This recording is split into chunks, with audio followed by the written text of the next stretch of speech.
However, Japanese airfields in the Dutch East Indies were more than prepared to deal with them all by themselves. At 11:40, about 75 nautical miles away from port, Langley came under air attack. 16 G4M Betty bombers and 15 A6M0 fighters flying from an airfield on Bali began putting Langley under a concentrated level bombing attack. As Langley's anti-aircraft gunners put up a fierce barrage, the old ship began swerving to avoid the carpet of bombs now descending her way. She skillfully avoided the first two passes by the level bombers with nothing more than mild splinter damage from near misses.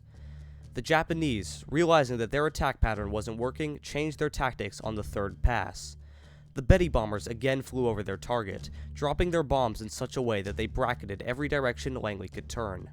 Turning hard to port in a desperate attempt to avoid the inevitable, Langley was struck by 4 bombs which did catastrophic damage.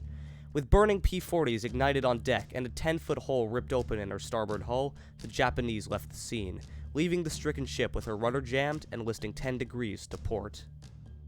Damage Control did the best they could to stabilize the crippled ship, but the damage was incredibly severe.